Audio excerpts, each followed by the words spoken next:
Hello, friends, and welcome to episode 8 of Did You Bring the Hummus podcast. I'm Kimberly, your host, and I'm super excited to be here with you today. Did You Bring the Hummus is a podcast to help you go vegan. Every 2 weeks, I'll share a 20 to 40-minute episode discussing all things vegan. Most importantly, we'll talk about how to embrace this meaningful decision with fervor and fun. Episodes post every other Monday on your favorite podcast app. Before we get started, I have one very important question for you. Did you bring the hummus?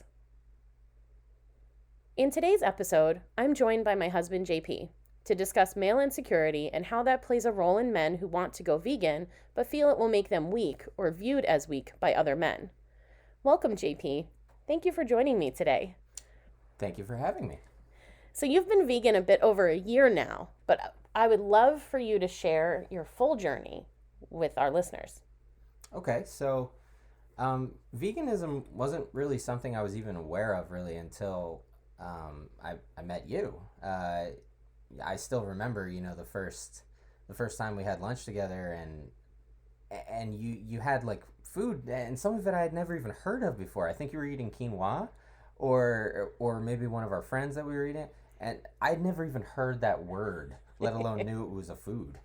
And so it kind of started there, I guess. I had heard of vegetarians before, but I had no idea what the difference between being vegetarian and being vegan was. Obviously, as soon as you and I became friends, it was immediate, and we were inseparable basically from the moment we met. We were constantly talking, and part of that was I definitely had a fascination about the way that you were eating and the reasons for why you were doing it. So I just asked a lot of questions. You never pushed it on me, because I think you knew that's not really the way to go about it. And at the time in the beginning we were friends, so you probably didn't want to like alienate me and make me feel like I didn't want to hang out or anything like that. So I don't know. That was the beginnings of it, I guess. That was probably more information than was necessary for that. But so over time, you and I started dating, and I started to become very aware with the types of food that you ate, and not only the types of food you ate, but the products that you bought, the clothes that you wore, even the way that you spoke about animals was different. This is sort of a topic for another day, but one thing that always stuck with me, and to this day still sticks with me, is that I always grew up thinking that people that had dogs or cats were dog and cat owners. And you explained to me one time that, owner's really not the greatest word, because if you're vegan, you don't feel like you have ownership of another being. And so companion, or companion's the word that I use, and I think it's you use, and I don't know, the way you explained it, it made a lot of sense to me. And ever since then, I stopped using the word owner. So that was one of the first things. But over time, then we started dating. We started eating a lot of different kinds of foods, and I started learning more. We watched documentaries. I think with anybody who goes vegan or vegetarian, it's kind of it has to do with the information you have, right? And the more information you get, the harder it is to ignore. I think a lot of people are aware of where their food comes from, but they don't really know, and they don't see it. I think it was it Linda McCartney? I don't know if she's the first person to say it, but she definitely said, if slaughterhouses were made of glass, like, nobody would eat meat. That's pretty much what happened with me. I started seeing what the process was, and it was horrific. You would think that would immediately make you just drop everything and be like, that's it, I'm vegan. But the human brain has an amazing ability to compartmentalize or to block certain things out if they're not convenient for you. So even though I started learning about that stuff years and years and years ago, it took a long time to get there, trying vegetarianism for a little while, and then breaking that, and then I even tried veganism for a while, and I ended up going back on that. And in almost all these cases where I went back on it, there was a part of it that that had to do with the food. You know, I was missing some of the food that I was used to eating, but a big, huge part of it was being a man. Male identity. It's amazing how much it's tied to eating meat, which is just it. It's such a silly thing to think about, but I can't tell you the couple times I went like vegetarian or vegan, and I would be talking to somebody, and it's almost like they would look down on you as a man because you didn't eat meat, you know. And back then, I guess I was too insecure to not care about that. So I struggled with that for many years. I struggled with this sense that for some reason, if I don't eat meat, I'm like less of a man or something like that. And yeah, I guess that's sort of how it started. I mean, I can, there are stories and stuff. No, that's a really good intro to this topic. So I'd love to hear more about, maybe share some examples, because coming from my perspective, I went veg so long ago, and I was young and single at the time, and for me the idea of a vegan man, that was like amazing. I thought I'd never find someone to be with who was vegan. It just seemed like the amount of available vegan men was like non-existent, right? And it hadn't occurred to me back then that maybe a reason why those numbers were lower, because I would meet vegetarian and vegan women all the time in through various, really back then it was more, I think Meetup was just a website then, and you could go on to the Meetup website and find local meetups. But even that, like, I had to go into New York City to find other women who were vegan. So to find a vegan man, to me, it was like, that's the ultimate in compassion, to find a man who'd be willing to do this. It seems so common that, or not common, but I guess I never got the reaction from someone as a woman where I said, "Oh, I'm vegan, I'm vegetarian." No one ever had that kind of reaction that you mentioned, like, "Oh, what do you mean you don't eat meat in the same way?" Of course, people have said that to me, and it's more like, "Oh my God, how could you not eat this? It's so good. You don't know what you're missing." But meanwhile, I'd spent the first 19, 20 years of my life being, eating meat. And so I did exactly know what I was missing.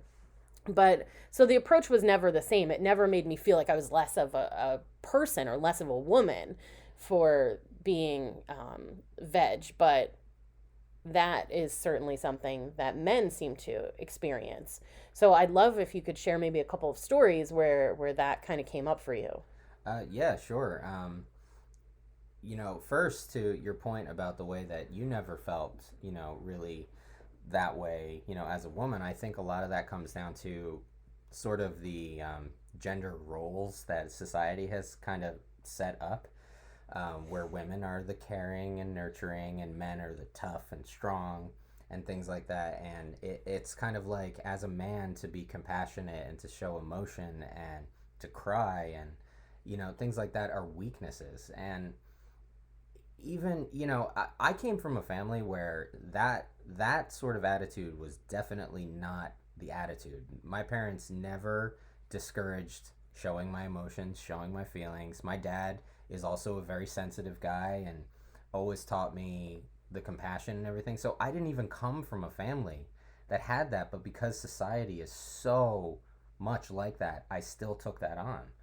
And it took me a while. And I think, to your point of saying that, what you said about of the way you view vegan men, that was sort of maybe the first little bit of information that started to change my thinking around it. I was like, wow, okay, so in her case, it makes me even more of a man, that I can show this compassion and things like that. So that really started to turn things around. But to give you some examples of when I felt like uncomfortable about stuff, we were at a work party, like a Christmas party one year, and we were sitting with some friends, and one of the guys there, he he kept like, sort of making jokes with me about the fact that I wasn't eating any meat, and just making a real big point about how much meat he ate.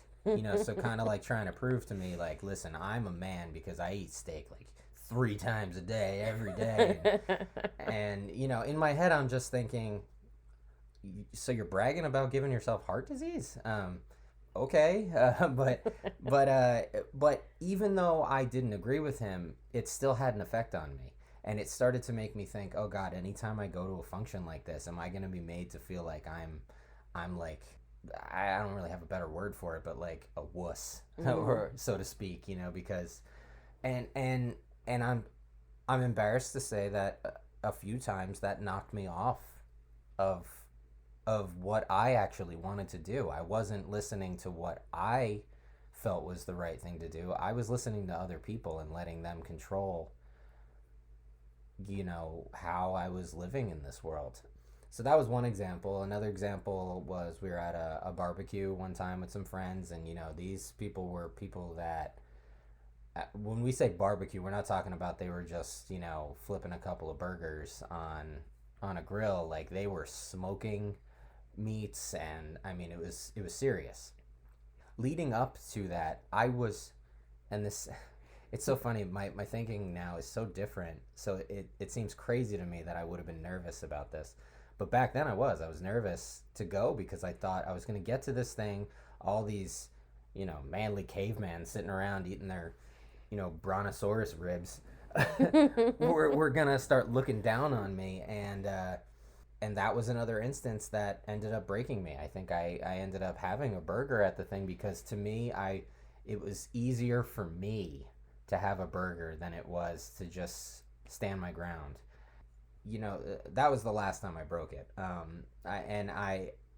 I stayed, eating meat for a little while, but over time, I guess my personality started to change a little bit, and I started to realize that, as a person in life, I should not be living according to what I think other people think. I should be living according to what is important with me, in my heart.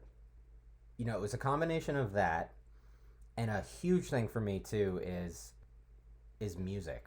Like, music is my absolute entire life, and in particular, I listen to a lot of hard rock and heavy metal, which of course is just the amount of testosterone flowing through that type of music is crazy.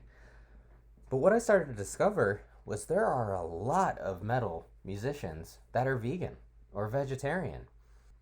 One of my favorite bands is called The Darkness. They're from England, and their singer, he went vegan a few years ago, and he also combined that with sobriety, and a bunch, just decided to just live a clean, purposeful life. And he's been such an inspiration to me, and he still is to this day. He was one of the first people that I saw. I was like, okay, this is someone I really look up to, and he's vegan. He doesn't care what anyone thinks. Yeah. And then I started noticing guys from bands like Lamb of God were, just super heavy metal band. And like, you'd listen to it and you'd be like, wow, it feels so angry. Like, there's no way these guys care about animals, that much. But they do. And there's a band, Avatar, another heavy metal band. Their lead singer is vegan. Some of the other guys in the band might be as well, but I know for sure he is. Even bands like Napalm Death, which is like the heaviest of heavy metal. Their singer has been vegetarian since he was a teenager, and he's been vegan for almost 10 years now. All these, like, quote, tough guys, are vegan. And that started to really change my mind. I go, okay, these are the guys I look up to and idolize.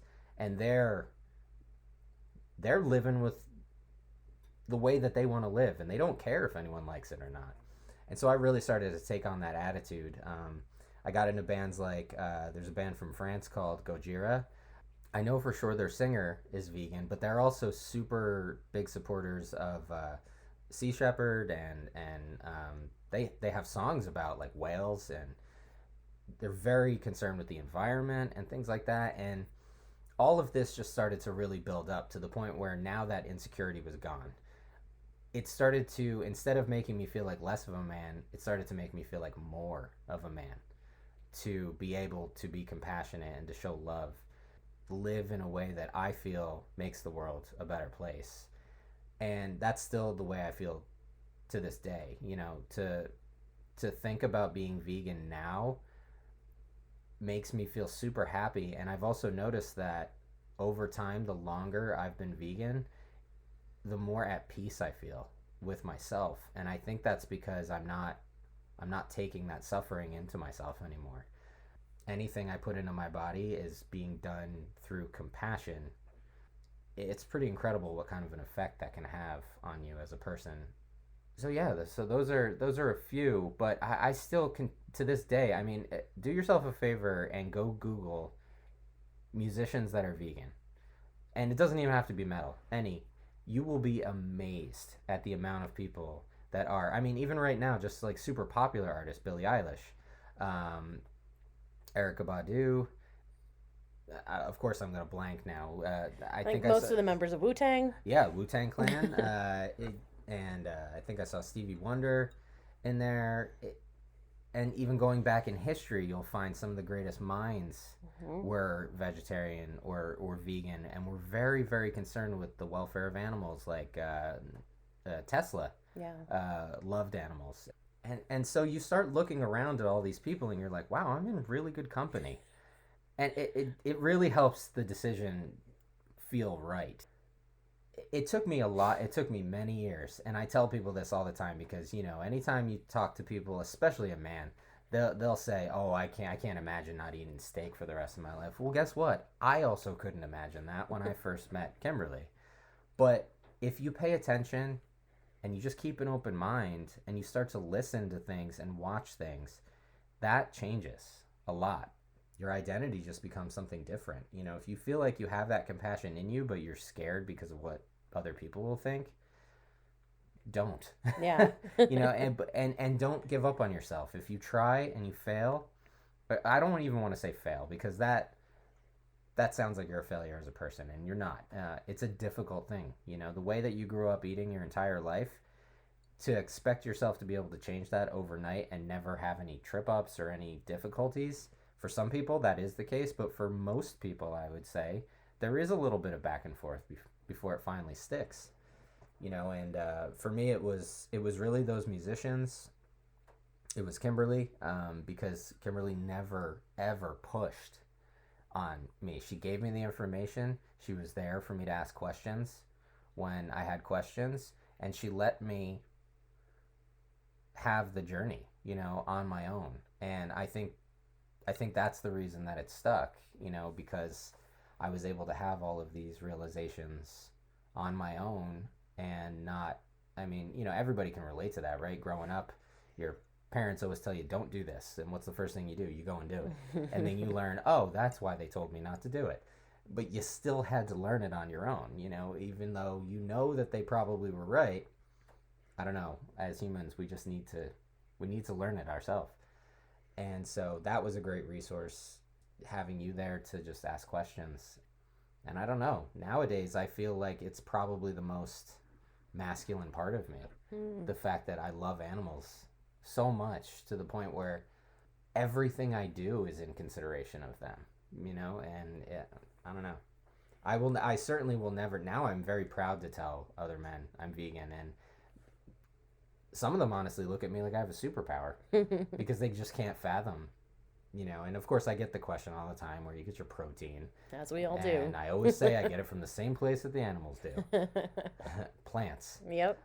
I would really encourage people to go out there and just see how many people out there really are vegan, because in some ways people think it's this exclusive, not exclusive, like exclusive in a bad way, kind of club that only like weirdos and hippies are part of, But there are bodybuilders, there are professional athletes, there are musicians, there are people from all walks of life. I think Bill Clinton is vegan now, right? Or I think he had been. Yeah, I think he might be vegetarian. I think Chelsea is still vegan. Chelsea is vegan. Yeah, I mean, it's incredible the amount of people that are. So if you feel like you don't want to make that jump because you're going to feel alone, trust me, you're not alone. And that can be shown just in the amount of products that are starting to show up in stores. Like, they're not making those products for just a small group of people. Right. They're making more and more of them because the demand is there. Mm-hmm. Funny story, I ordered a sandwich the other day that had Beyond, sausage patties on it. But the sandwich technically is supposed to come with egg too, right? Because a lot of places are still they haven't figured out that people that are eating Beyond products are probably vegan, not vegetarian. So we don't want the eggs. Mm-hmm. So there was no option for me when I was ordering it to select no eggs. So I had to call the store. And when I called the store, I said, I just placed an order and I actually have to make a change. And the woman said, let me guess, no egg? She knew exactly what I was going to say, probably because they get that call all day from people that are trying to order this sandwich but don't want the egg. But in the past, I wouldn't have even done that. I would have been too embarrassed to do that. And it's just, I think when you give it some time, you really think about the reasons you're doing it, you start to become more confident and at peace with the decision. And that's how I feel now, Yeah. There's really nothing anybody could say to me anymore that would make me feel like less of a man, because I feel more masculine and manly because I take care of other beings, and I'm trying to put as much love out into the world. Like, love is such an important thing. I think it's the most important thing. I used to think that the Beatles saying all you need is love was just like a cute little catchy phrase, but like, they weren't kidding. It really is all you need. Yeah, I feel like I was going somewhere else with that and I blanked, but I think it also is helpful, and I touched on this in, I think, the second episode of the podcast, to really understand why you're doing it. And that's why, for example, we see a lot of people who start to eat a plant-based diet because they want to lose weight. right. But then the holidays come and they struggle. Oh, how am I not going to eat, all these treats and stuff?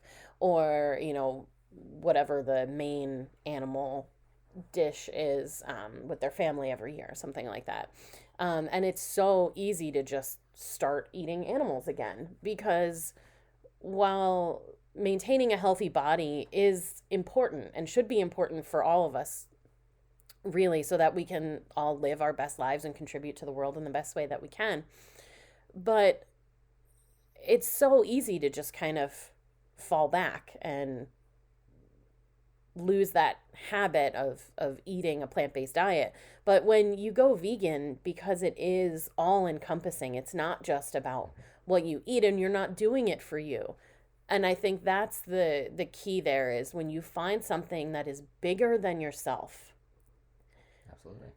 everything else kind of falls in line. Mm-hmm. When it's, I need to be compassionate to myself, help myself lose weight, or, something like that, then okay, it's really easy to treat ourselves like crap. But when the reason is to reduce the suffering in the world, to put out more love, when you understand what the animals endure to eventually wind up on your plate, or in your products or your leather coat, when you see that journey and you know what's happened to them, the level of suffering is so intense. When that's the reason why you do it, why you go vegan, for me, I think that makes it so much easier to stay vegan. I've encountered many people over the course of the 19 and a half years, right, where they've been, oh, I was vegan for a little while, but I'm not anymore. Why? How? Yeah.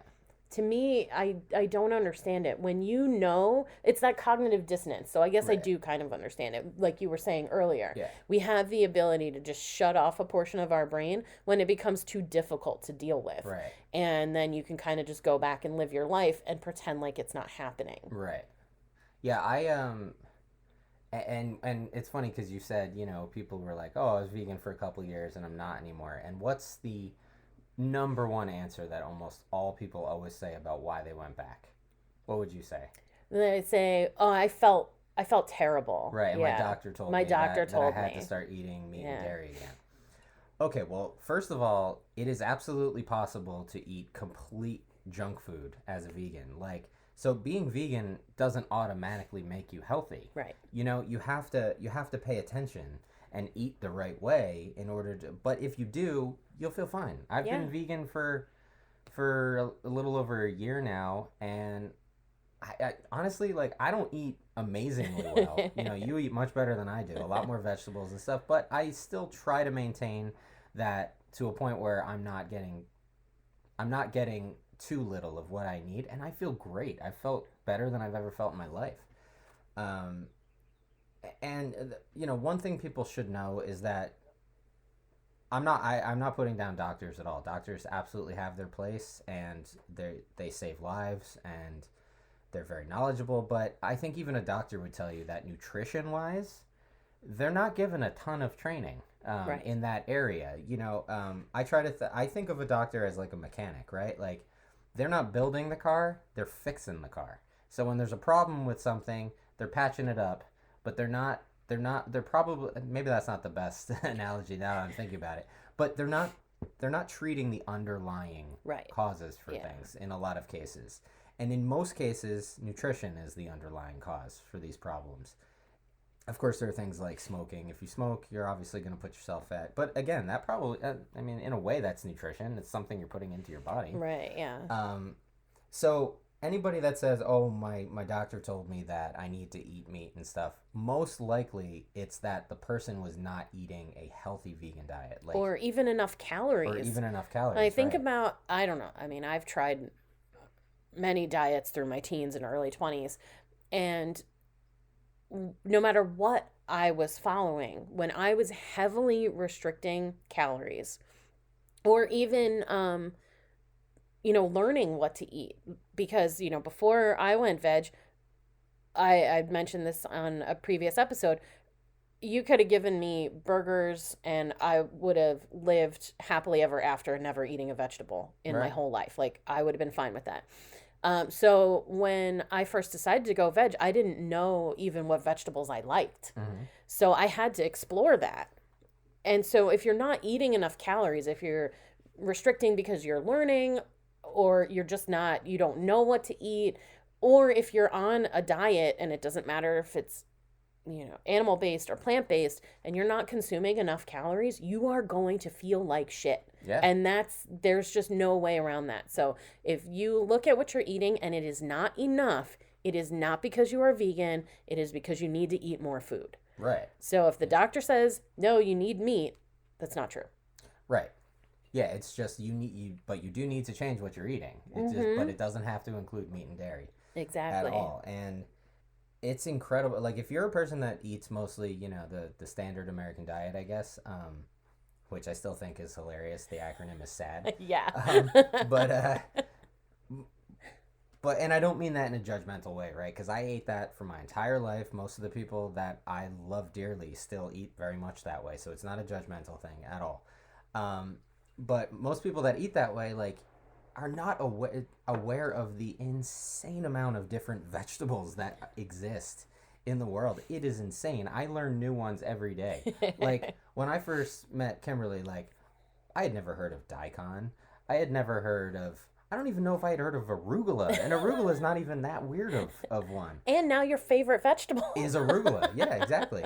But there are so many different things out there to eat that it's people have this sense that, like, oh, you're just gonna eat a salad with, like, some iceberg lettuce and, like, a carrot, like you're a rabbit.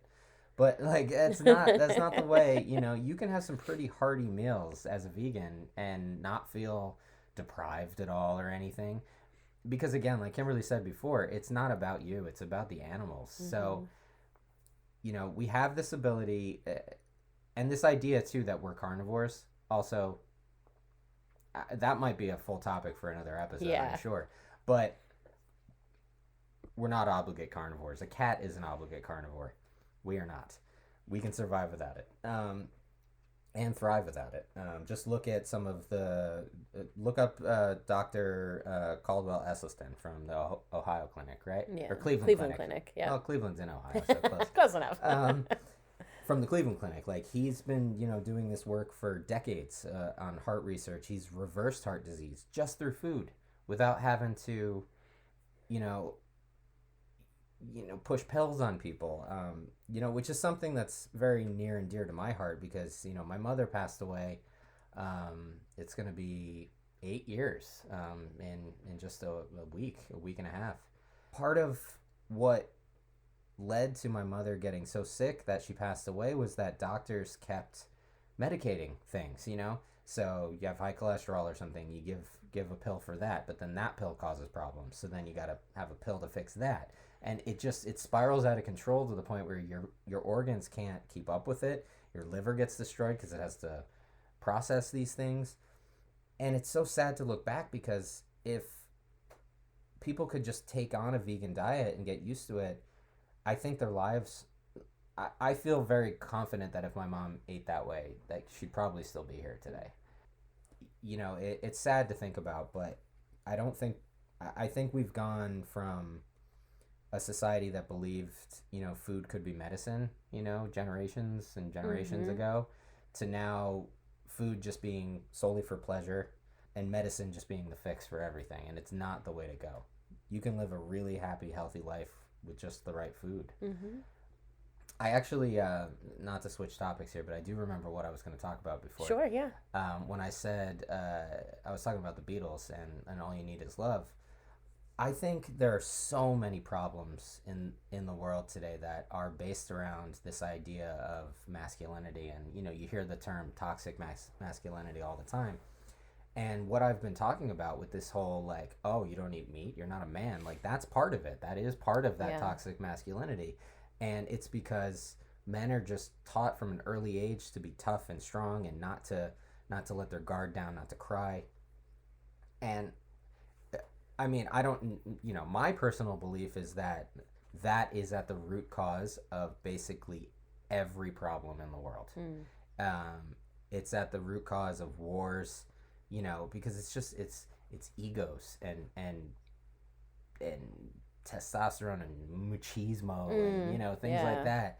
And it's so silly. I feel like if we could all just learn to love, man, the world would be a better place. I know that's a lot easier said than done, but it really is. Like, so parents, teach your kids it's okay to cry. Teach your kids that it's okay. Let people live and be happy and love what they do. And the world, oh man, that's a world that I hope I live long enough to see. I do see encouraging things on the internet from the younger generation coming up where it seems like there might be this spirit of compassion that's starting to infiltrate, things and become more at the forefront of everything. And I hope that's the case because I think we've sort of reached a point where to be nice to each other is to show weakness and it's destroying the world. Start with animals. Yeah. Because they need our help more, I think. But pass that on to your fellow human being too. Be empathetic when somebody is really what you would consider to be a terrible person. That very well may be the truth, but think about maybe why they're that way, and I think it'll really change your worldview. I know for me, it has immensely, and for someone like me, I suffer from depression, anxiety, things like that. It has made all the difference for me. To have something bigger than me to love and just, foster that sense of feeling inside of me all the time. It's even helped with that. So, it's not just a selfless thing. Like it is selfless in the sense that you're helping these animals, but like, don't think you're not going to get some benefits from it too, because you absolutely will. Yeah, it's just, it's the best thing I've ever done in my life. Probably tied with marrying you. And I only say tied because you're the one that helped me get there. But it definitely, it's a decision that I've made that I will never regret. I feel good every single day when I wake up, and I know that day I am not going to harm any being. Yeah. And that, it's just, it's an amazing thing. So yeah, that's I'm getting a little awesome. choked up here just talking about it. No, I think that's amazing, and I just wanted to share a quote from Dr. Neil Barnard of the Physicians Committee for Responsible Medicine, PCRM, when you mentioned, fostering that in your kids when they are showing that they're sensitive, or specific to animals too. If your kid comes to you and asks where their dinner comes from, and they tell you they don't want to eat cows or chickens or whatever anymore, be sensitive to that, be open to that. It is a lot easier now to feed your kids and understand, there's a lot more resources. But Dr. Neal said, if you place a rabbit and an apple in a crib with a baby, and the baby plays with the apple and eats the rabbit, I'll buy you a new car. Yeah. Because it's just not how we are wired, right? We have developed this idea that animals are the focus of a meal, the how we dress ourselves, like that animals are just part of that, and they're here for us that way. But Right. but if you look at that baby in the crib, like, Mhm. yeah, like maybe the baby's not going to eat the apple either, right? If they don't have any teeth. But that's not the point. You're not going to find the baby strangling the rabbit and harming it. Him or her, the baby is going to pet. And see, that's interesting that I just did that. So we definitely need an episode about our language around animals, because I was talking about the rabbit and I said it, but really that rabbit is someone, he Right. or she. So I guess that is for another time.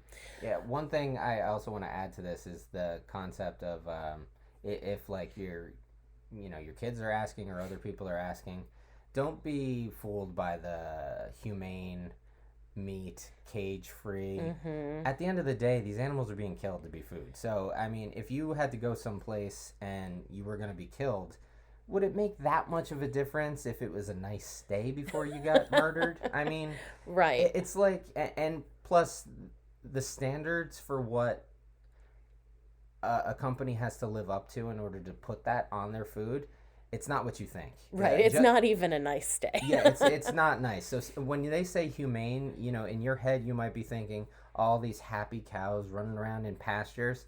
It's not. That's not what they need to provide in order to say it's humane. Right. It's like the bare minimum. Yeah, it means they have access to outside, but they're on, cows, in particular, cows, they have access to outside, but that outside is a muddy patch of land. Right. It's not fertile grasses and they can go, run up a hill and sleep under the shade of the trees.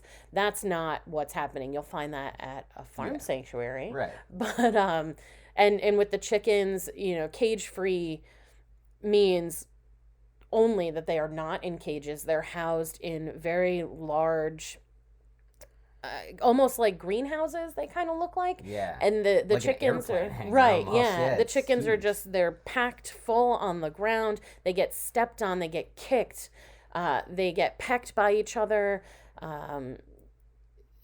Some of them will starve or die from thirst because they can't get to their food or their water because they're so packed on the floor. No sunlight. Right. Yeah. Or um, they maybe a door gets open and they get, 5 minutes outside. Mhm. But again, they're not on land that allows them to scratch and peck and forage and, find worms. And it's not fertile. It's just a sad, empty, loveless, painful experience. Yeah. It is. Yeah. And it's, you're either all in or you're not. There's no shortcuts around this. There's no easy way to justify it, and because trust me, I thought I could even try for a while and be like, oh, I'm doing less harm. It's like, you're not really. Right. You're fooling yourself into think you're doing less harm. But, for anybody out there that's listening and they're struggling with this and they're having a hard time, just keep at it. Keep learning. If you slip and you go back the other way, don't beat yourself up about it. We're human. This is the world we live in. It is the way that we've been raised. You're not a bad person, but just keep trying, and I think there will be a switch that will flip at some point, and you'll be able to maintain, and you'll be really happy and proud of yourself. And it's one of the greatest gifts that you can give, not only the animals but yourself. Yeah, and the world at large, and the world really, too, yeah. right? When we eat meat, the animals are suffering so much, but so is the environment. So are the people who work in those places, the people who live around. Just quickly, when you're done listening to this, Google pig farms in North Carolina and look at the pictures of the lakes of sewage. People live around that. Some people live downwind, and that's all they smell. Mm-hmm. And the ammonia from the urine, and it's dangerous for the people who live there. Yeah. And of course that goes into a whole other thing about, the way our society is set up, and class and money. And so that's a whole other thing we can touch on another time. But I just wanted to kind of go back to the whole masculinity thing as we kind of wrap up here. Oh, before we go back to that, just there was one quick point, because it Sure. related to that. Also very relevant to right now with coronavirus. If the world was vegan, wouldn't exist, right? And at least not in humans. Like we only get it because we're getting it from animals, that we're eating. Mm-hmm. So that's something to take into consideration right now. All of us that are locked in our homes, that are people are out of work, people are angry, people are depressed. It's all because we eat animals. If we just didn't eat animals, none of this would have ever happened. And all pandemics that came before it. Also, I mean, look back at all of the ones throughout history. They're almost all, if not all. I don't want to say that because I don't know for sure, but I know a bunch of them were like, they're all animal related. And if we just treat animals in a way that, with respect, even diseases will drop significantly. So that was something else to consider as well. Yeah, thank you. Yeah, of course. Yeah. So just I just wanted to kind of wrap up. Yeah, we did get off on a tangent. We did. That's yeah, not like and us. I no, not at all. Do you have any final thoughts on, or any words of advice or suggestions for men who might be listening to this, Mm-hmm. who are feeling like they know that going vegan is the right thing for them, Mm-hmm. but for some reason the people around them or their idea of the people around them is stopping them from doing it? Okay, I do actually. I can't believe I hadn't mentioned this already, but so I mentioned that Dr. Caldwell Esselstyn before. His son is named Rip Esselstyn, and he used to be a firefighter in Austin, Mm-hmm. Texas. Yeah. And he grew up obviously with a dad that was very knowledgeable about nutrition and things like that. So he grew up eating this food, but he was a triathlete. Mm-hmm. He still might even, I don't know if he does them anymore, but he did them up until pretty recently. Right. Ironman. Oh, right, But, Ironman. Yeah, the Ironman triathlons. And so I mean, if you can do an Ironman triathlon as a vegan, the idea that you're going to be weak is just, it's nonsense. But he also was a firefighter, and his story is, he came into this firehouse, and a lot of these guys were so unhealthy, and he convinced them, I guess, to start trying to eat better foods, and then over time, making firehouse favorites, chili, things like that, but making vegan versions of them. Mm-hmm. And over time, the health changes that happened in all of these guys, some guys were at such risk that had Rip not come in, they probably would have been dead within a year. Yep. Their numbers were so high.